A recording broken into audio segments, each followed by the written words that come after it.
제가 40년 전에 이미 그 영상의 세계로 가서 저는 지금 다큐멘터리 영화를 제작하고 있고요. 방송사에서 오랫동안 다큐멘터리 작가로 일을 했습니다. 축사가 축하하는 마음만 있으면 되니까 그냥 제 이야기를 조금 말씀을 드리겠습니다. 사실 저는 제가 젊은 시절에 문학을 했을 때 저에게 문학이라는 것은 보는 행위를 의미를 했습니다. 우리 삶의 현실에서 어떤 틈, 어떤 주름, 어떤 이면을 보는 것이 저에게는 문학이었습니다.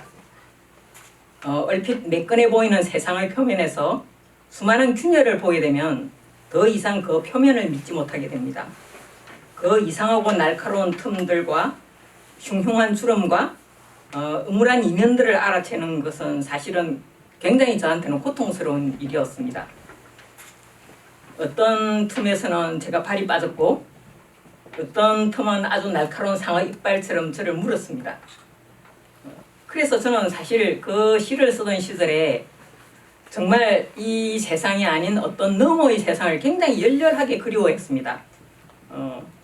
그 시절 제가 쓴 시들을 지금 제가 봐도 굉장히 소박하지만 바로 그렇게 제가 본 그 모든 틈들에 대한 이야기들, 그 틈으로부터 나온 시들이었고 또 제가 그리워하던 그 너머를 어떤 그리워하는 그런 시들이었습니다. 어떻게 인상이 묘하게 보여가지고 알 수가 없는 거예요. 그러니까 인생은 제가 시를 안 쓰고 어느 방송사에 우연히 발목이 잡혀가지고 다큐멘터리를 하게 됐어요. 그러다 보니까 점점점 시간이 없어지고 저희 정체성이 시인으로부터 다큐멘터리 작가, 다큐멘터리 프로듀서 이렇게 옮겨가게 됐습니다. 그리고 사실은 약간 그러니까 항상 시에 대해서 약간의 열패감 같은 거를 갖고 있었죠. 뭔가 약간 쓰라린 마음? 이제는 문학이 나오고 정말 아무 상관없는 어떤 것이겠구나 이런 어떤 그런 감정을 가지고 있었죠. 근데 어느 날 갑자기 제가 불현듯 깨닫게 되었어요. 아마 그 영상하는 주변 쪽에서는 저한테 이 얘기를 들으신 분들이 꽤 있는데 제가 상당한 세월이 흐르고 난 다음에 다큐멘터리는 나의 시다 이렇게 얘기를 했습니다.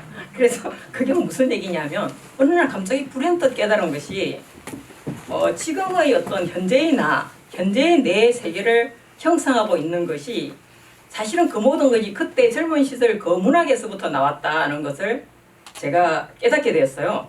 사실 문자하고 영상은 표현의 도구는 전혀 다르지만은 제가 만드는 다큐멘터리를 통해서 여전히 저는 이 세상의 어떤 틈들과 어떤 주름과 어떤 이면들을 보고 있더라고요.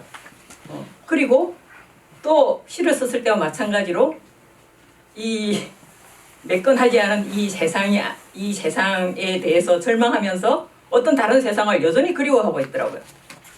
그래서 만일 제가 그 젊은 시절에 문학을 하지 않았으면 다큐멘터리스트로서의 저도 없었을 것이다. 이런 생각이 들었습니다. 그런 의미에서 저는 문학의 본질을 한 개인의 시선을 형성하는 일이라고 이해합니다.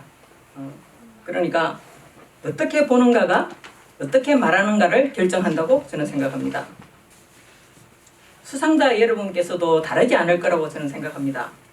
사실은 저하고는 굉장한 세대차가 있고 세월이 엄청 많이 흘렀지만은 세대가 달라지고 각자의 발성은 다르다고 하더라도 여러분들은 여전히 자신의 세상에서 자신만이 볼 수 있는 어떤 틈을 보고 있고 어떤 주름을 보고 있고 어떤 이면을 보고 있을 거라고 저는 확신합니다. 가령 시인에게, 소설가에게, 평론가에게, 문학을 하는 사람에게 상을 준다는 건 어떤 의미일까요? 이 우등상 같은 거는 저는 아니라고 생각합니다. 경쟁에서 이겼기 때문에 그거 아니라고 생각합니다.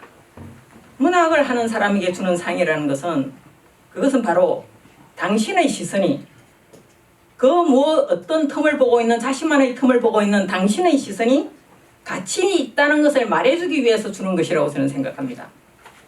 당신의 눈을 통해서 우리가 더 새로운 세계를 만날 수 있게 해달라는 부탁이기도 합니다. 수상자 여러분께서 앞으로 더 많은 틈, 더 깊은 주름, 더 광활하고 더 고통스러운 이면을 보시기를 축원합니다. 그것은 여러분 각자의 시선을 더욱 강한 칼처럼 벼려줄 것이라고 기대하기 때문입니다. 감사합니다.